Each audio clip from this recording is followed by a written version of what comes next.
오게티, 훌륭한 물건이나 사람에게 아주 작은 흠이 있는 것을 일컫는 속담입니다. 오게티, 생각만 해도 아쉽고 안타깝습니다. 그러나 종종 오게티가 아쉽고 안타까운 정도로 그치지 않고 큰 재앙으로 이어지는 경우도 없지 않습니다. 인류 최초의 피조되었던 아담과 하와는 하나님이 만드신 에덴 동산의 절대적인 은혜를 받았음에도 불구하고 마귀의 게임에 빠져서 작은 선악을 알게 하는 나무, 그 유혹을 이기지 못함으로 그들의 삶이 무너지고 죄가 들어와 인류가 망하는, 죽게 되는 그런 결과로 이어지게 되었습니다.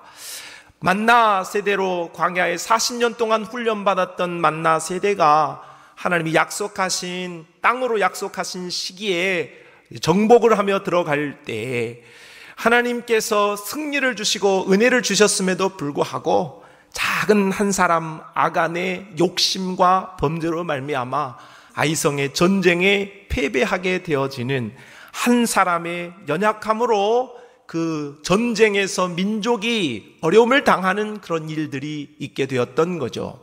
오게티로 인하여서 큰 어려움을 당하였던 사건, 오늘 본문도 그 맥락을 같이 한다고 볼 수 있겠습니다. 아나니아와 삽비라라는 이 작은 연약한 부부의 범죄가 초대교회 탄생, 예수 그리스도의 죽으심과 부활, 승천, 성령의 오심을 통하여서 태동되어진 초대교회, 이제 시작되어진 하나님의 교회의 아름답고도 아름다운, 거룩하고도 너무나도 멋이 있었던 그 공동체를 무너뜨리고 큰 어려움을 당하게 하는 그런 빌미가 되고 말았다 하겠습니다. 아나니아와 삽비라, 그 부부의 범죄로 말미암아 그들은 베드로와 공동체 앞에서 즉사하게 되었습니다. 말만 들어도 참 무서운 단어입니다. 즉각 죽음을 당하게 되었다 하는 것이죠. 그리고 이 일로 인하여서 온 초대교회 공동체는 경각심을 갖고 다시 한번 하나님을 경외하는 그런 마음을 갖게 되었다는 내용이 바로 오늘 본문의 내용이 되겠습니다. 오늘은 1절로 11절, 사도행전 5장 1절로 11절의 말씀인데 한 절 한 절 우리가 읽어가면서 오늘 본문의 내용을 살펴보고 은혜를 나누고자 합니다. 먼저 1절 말씀을 시작해 보겠습니다. 시작.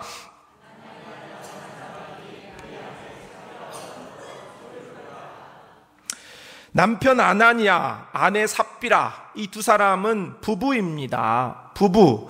아나니아라는 말의 뜻은 여호와의 은총이 깊다는 뜻이고 삽비라는 보석같이 아름답다라는 뜻입니다. 그러니 이름이 너무 귀하죠. 아름답고 너무나 선한 이름을 가졌습니다. 그런데 그들의 마음이 옳지 못했고 그들의 행위도 옳지 못함으로 큰 낭패를 당하게 되었다 하는 것입니다. 이름은 좋았는데 유명무실한 삶을 살고 말았다 하는 것입니다. 종종 이런 경우가 있죠. 이름과 걸맞지 않는 삶을 사는 경우가 있습니다. 교회도 그렇고 개인도 그러합니다.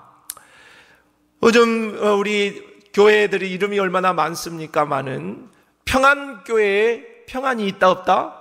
평안이 잘 없습니다. 사랑의 교회에 사랑이 있어요? 사랑의 교회가 분쟁 문제로 얼마나 시끄러운지 모릅니다.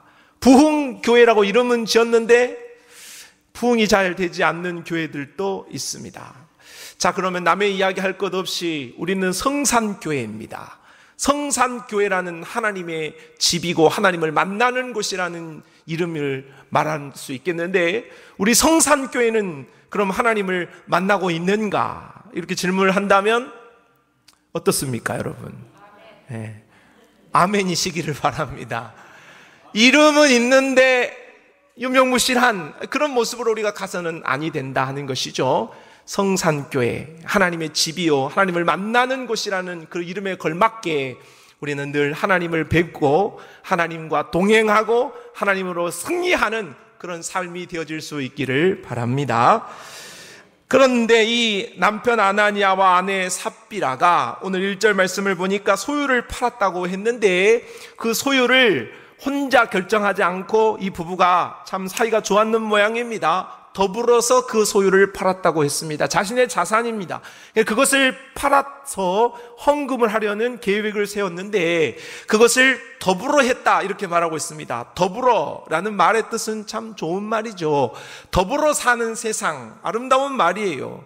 그런데 이것이 좋은 경우에는 참 아름다운 말이지만 이 더불어가 이 두 부부가 잘못된 모습으로 가게 되었을 때 더불어라는 말은 잘못된 죄악을, 범법을 공모한 공모자들이었다라는 말의 뜻으로 해석할 수 있겠습니다. 그들의 범죄의 공모의 내용이 무엇이었는가 오늘 2절에 말씀을 하고 있습니다.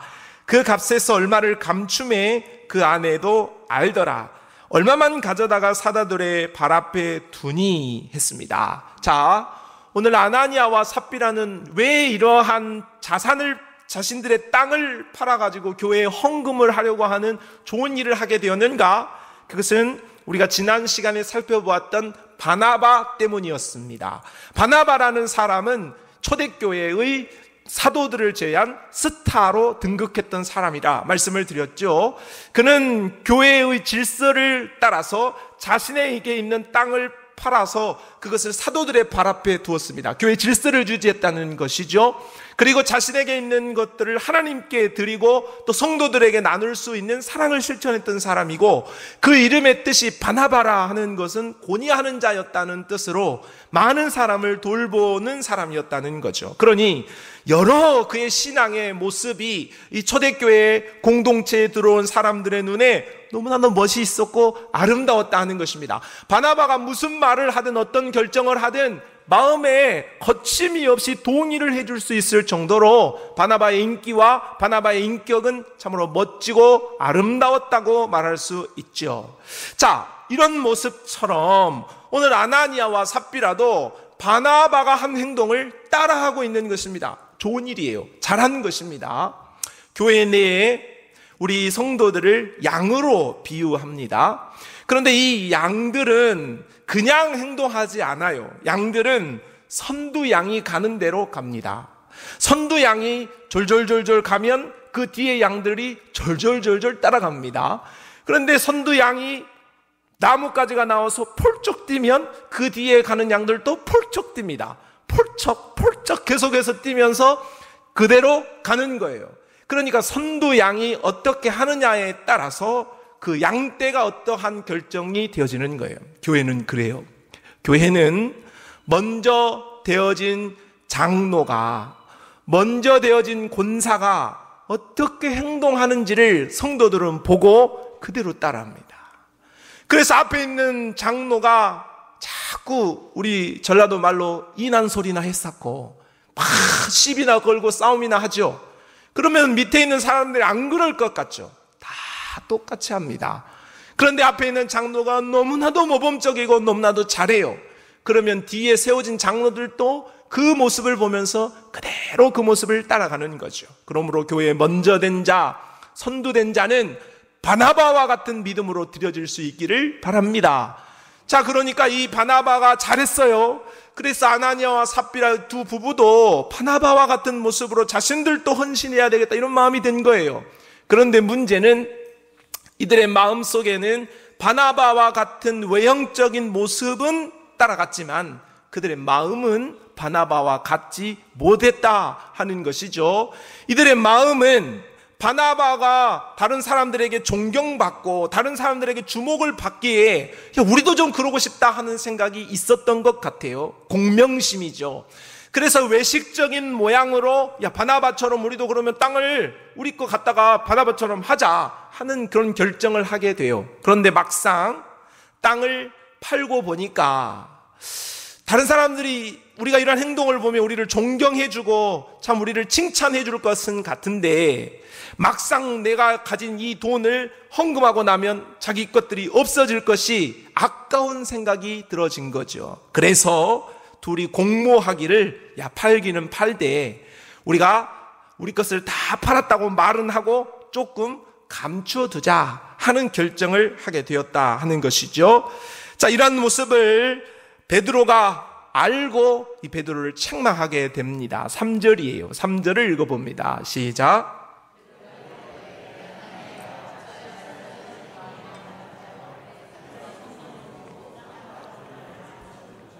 베드로는 아나니아가 한 행동이, 그리고 삽비라가 한 행동이 마음속에 사탄이 가득했기 때문에 이런 일을 했다 하고 진단하고 있죠.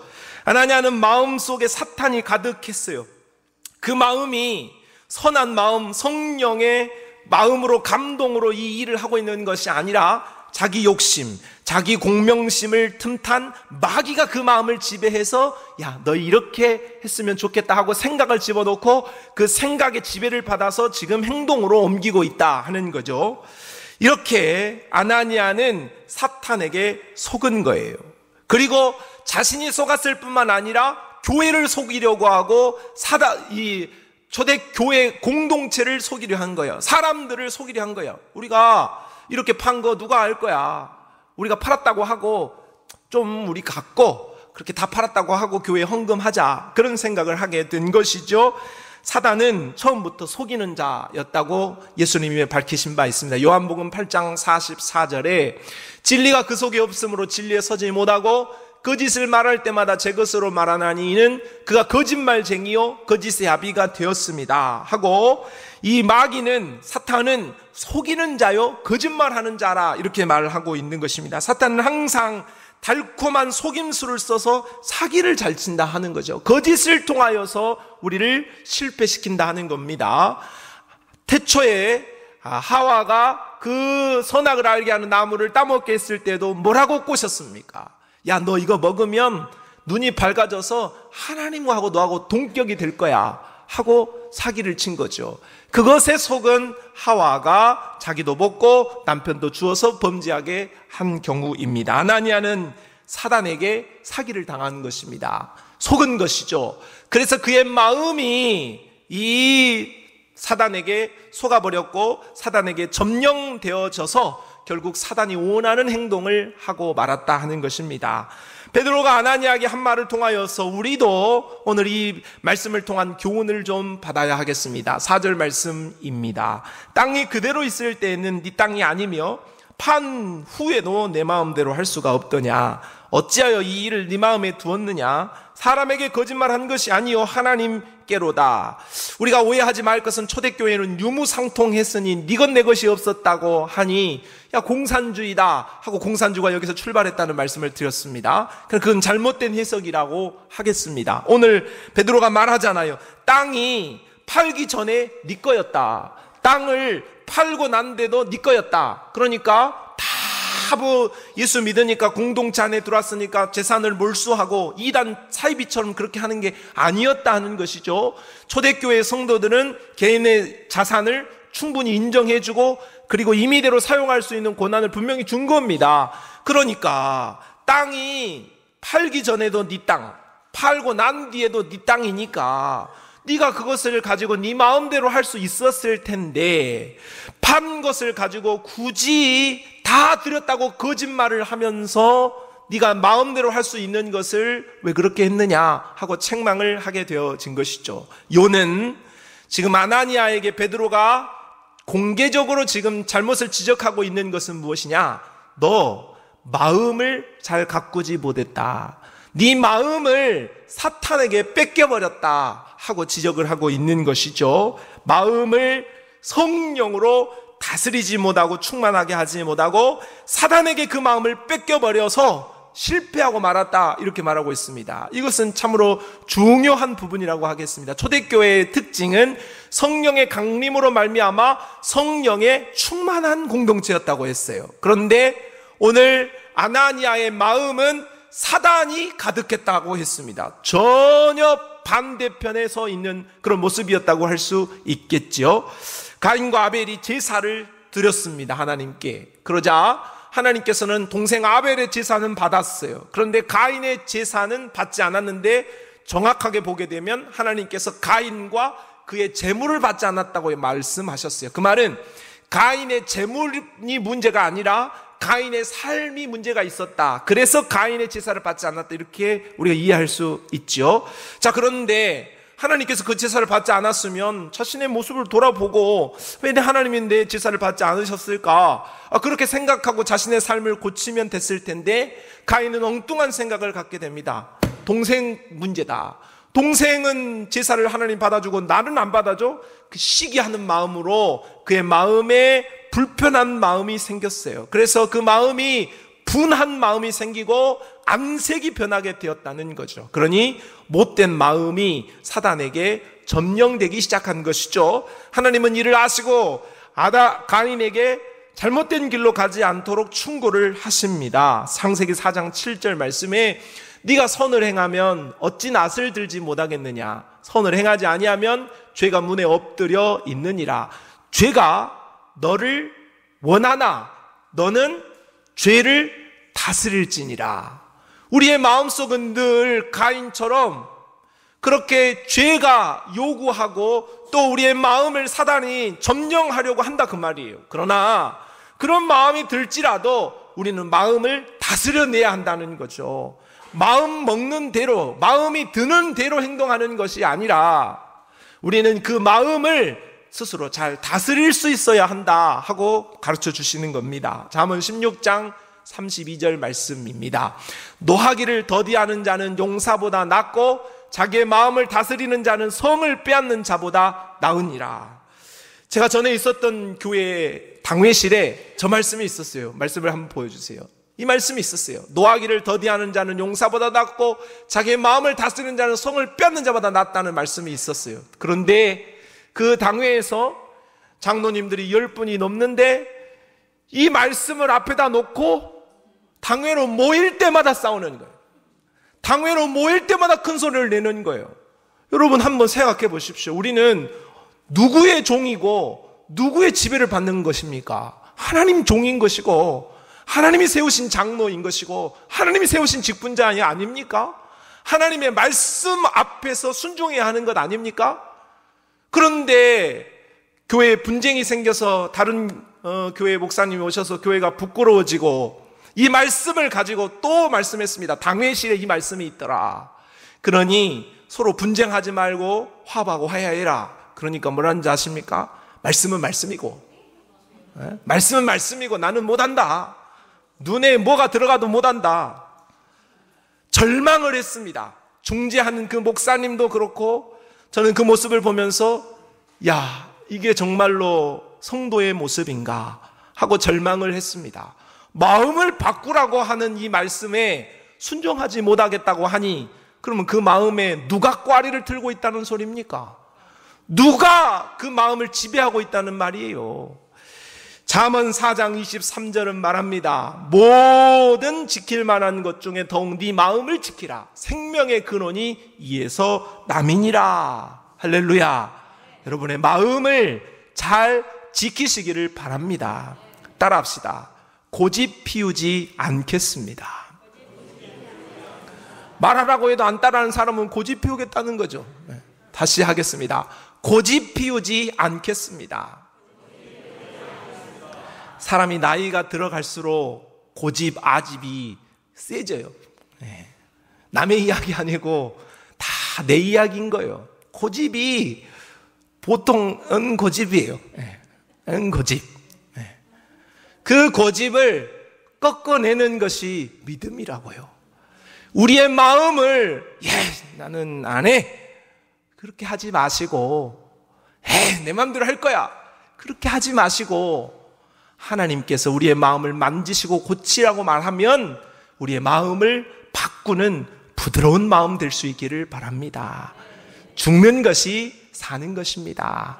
산다고 고집 부리는 것은 나를 죽이는 것이요 사단의 지배를 받는 것이라 꼭 기억하시기를 바라고 우리의 마음을 사단에게 점령되지 말고 하나님의 성령으로 점령되어질 수 있기를 바랍니다. 결국 사탄에게 마음을 지배당하고 공동체를 어지럽히려고 한 아나니아는 징계를 받게 되죠. 5절 아나니아가 이 말을 듣고 엎드러져 혼이 떠나니 이 일을 듣는 사람이 다 크게 두려워하더라. 초대교회는 성령으로 충만한 공동체였다고 했죠. 그런데 지금 아나니아는 마귀로 충만하고 있습니다. 그러니까 오늘 이 본문의 말씀을 우리가 해석할 때에 눈에 보이는 땅 문제로 이 문제를 성경을 보거나 눈에 보이는 어떤 헌금을 떼먹으면 하나님 앞에 혼난다, 물론 그것도 있지만 그것이 본질이 아니다 하는 것이죠. 이 말씀의 본질은 바로 하나님의 성령의 지배를 받는 사람들과 마귀의 지배를 받는 사람들이 충돌했을 때에 하나님께서는 성령을 통하여서 이 마귀의 세력을 이기신다 하는 것입니다. 징계하시고 하나님께서 거룩성을 교회에 드러내신다 하는 것이 되겠습니다. 우리의 마음은 영적 전쟁터와 같아서 늘 이 마음에 싸움이 있는 거죠. 로마서 7장 21절로 23절에 그러므로 내가 한 법을 깨달았노니 곧 선을 행하기 원하는 나에게 악이 함께 있는 것이로다. 내 속사람으로는 하나님의 법을 즐거워하되 내 지체 속에서 한 다른 법이 내 마음의 법과 싸워 내 지체 속에 있는 죄의 법으로 나를 사로잡는 것을 보는도다. 그러니까 우리의 마음속이 전쟁터라 그 말이죠. 그래서 마귀의 지배를 받기도 하고 또 하나님의 지배를 받기도 해요. 어떤 사람은 그래요. 우리가 예수 모셨고 성령 모셨는데 우리가 무슨 귀신의 노림거리가 될 수 있느냐? 안 그래요? 여러분은 안 그렇습니까? 저도 가끔 보면은 내가 왜 이런 생각을 하지? 내가 왜 이런 말을 하지? 내가 왜 이런 행동을 하지? 모를 때가 가끔 있던데 여러분은 안 그렇습니까? 오늘 우리의 삶은 예수를 모시고 예수가 주인이요 왕으로 모셨지만 여전히 우리의 마음속에 부패한 것들이 많이 있기 때문에 사단을 통하여서 마귀를 통하여 귀신을 통하여서 우리는 정말로 성령에 거스르는 그런 모습들이 우리 안에 있다 하는 거예요. 사도 바울조차도 이런 싸움이 너무나도 치열했기에 스스로 나는 곤고한 사람이다, 나는 사망의 몸에 매어 있는 사람이다 하고 절망을 말했죠. 그러나 그 절망으로 끝내지 않고 로마서 8장에 가서 이 모든 것을 이겨낼 수 있는 승리의 비결이 있다고 우리에게 소망을 말씀합니다. 로마서 8장 3절로 6절, 4절로 6절 말씀이죠. 육신을 따르지 않고 그 영을 따라 행하는 우리에게 율법의 요구가 이루어지게 하려 하심이니라. 육신을 따르는 자는 육신의 일을, 영을 따르는 자는 영의 일을 생각하나니 육신의 생각은 사망이요 영의 생각은 생명과 평안이니라. 우리는 이러한 두 가지 싸움을 늘 싸우기 때문에 우리의 생각을 잘 정리하고 성령에게 우리의 생각을 내맡겨야 하는데 우리가 그것을 잘할 수 있는 비결은 뭐냐?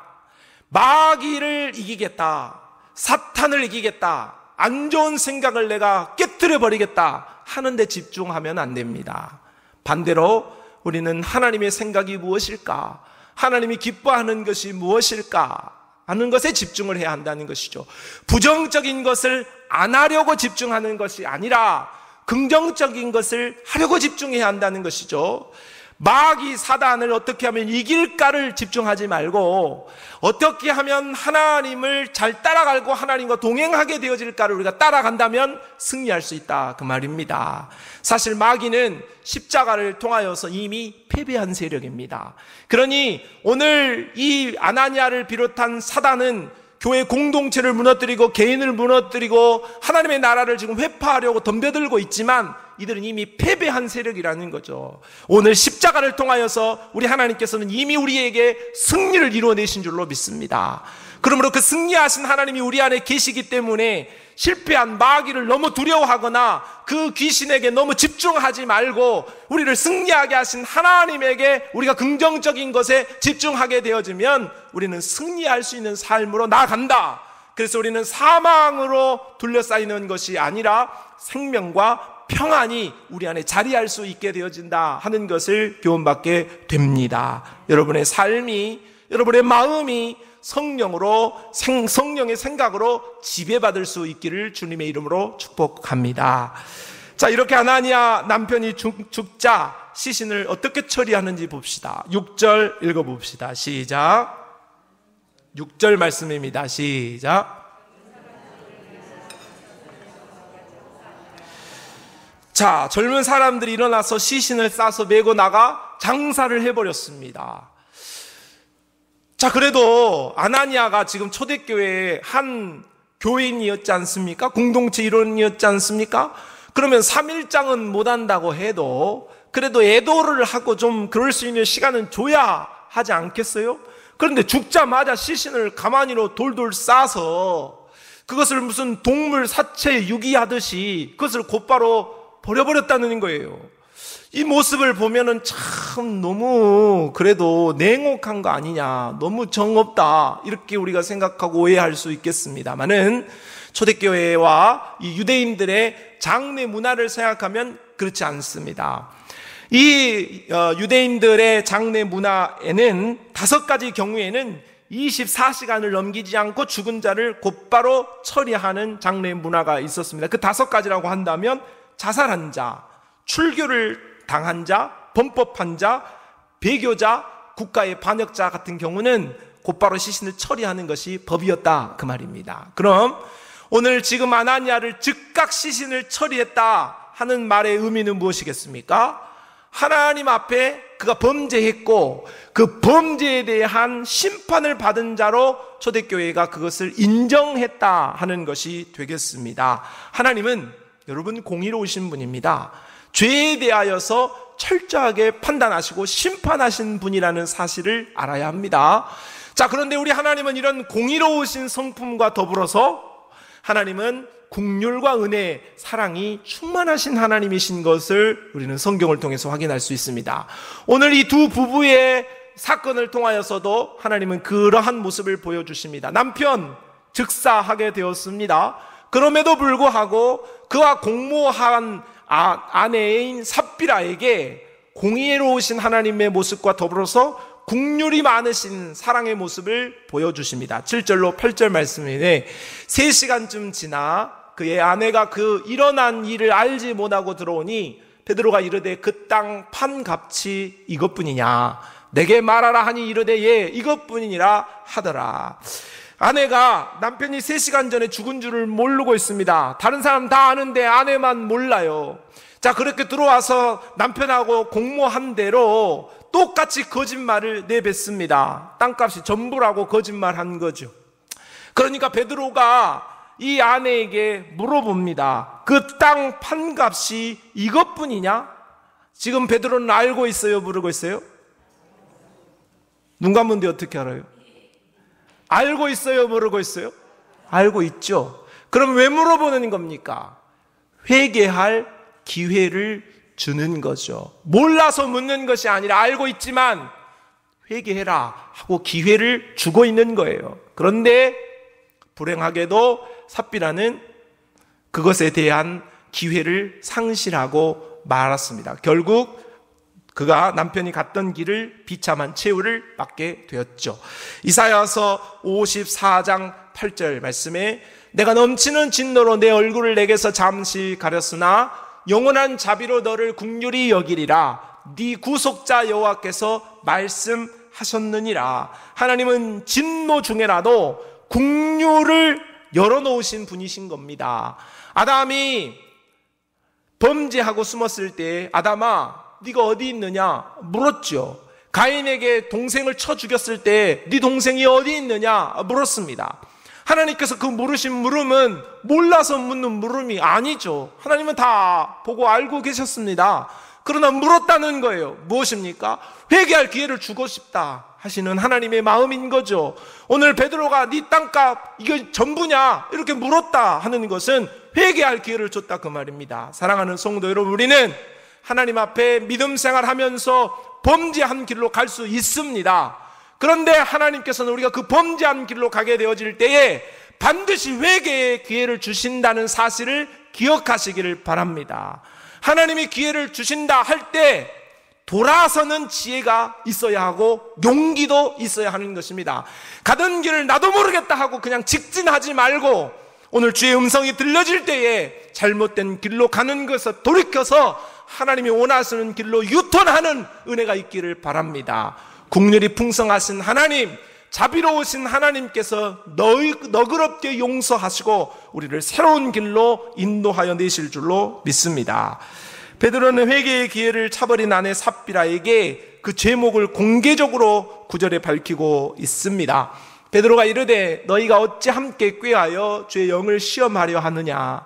보라, 네 남편을 장사하고 오는 사람들의 발이 문 앞에 이르렀으니 또 너를 메어 내가리라 하니, 삽비라의 죄는 주의 영을 시험하려 했다 하는 것입니다. 이 말은 내가 땅값을 다 팔았는데 1,000,000원이었다고 한다면 1,000,000원, 500만원 그냥 내 주머니 넣고 500만원 다 팔았다고 갖다 내면 어떻게 알겠어 내가 얼마를 팔았는지, 이런 마음이었다는 거죠.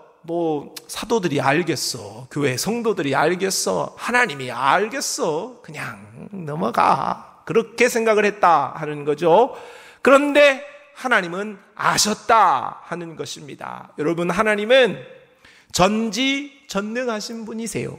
다 아시고 다 하실 수 있다 그 말이고, 우리 하나님은 무소부재하신 분이에요. 어디에나 계셔서 아니 계신 곳이 없다 하는 것이죠.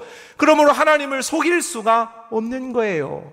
우리가 하나님을 속일 수 있다고 생각하였던 이 아나니아와 삽비라는 신관이 잘못된 거예요. 하나님에 대한 신앙이 잘못되었다 그 말입니다.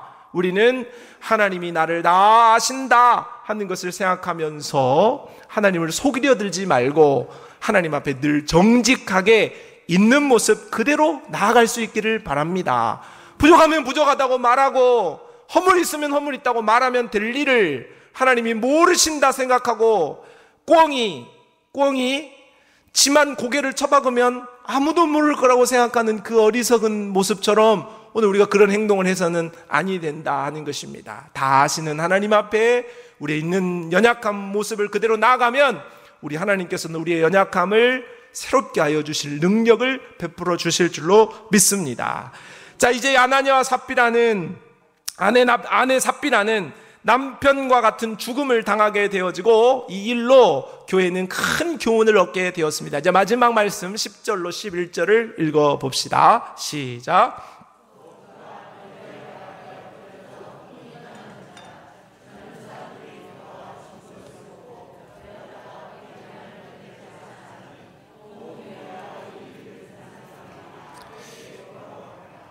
이 사건은 참 불미스러운 사건입니다. 초대교회 그 뜨겁고 사랑 넘쳤고 거룩하고 아름다웠던 공동체, 정말로 100% 순도를 갖춘 것만 같았던 그 공동체였는데, 그 공동체의 이 부부의 연약함으로 말미암아서 참으로 교회가 어려움을 겪게 되었던 거죠.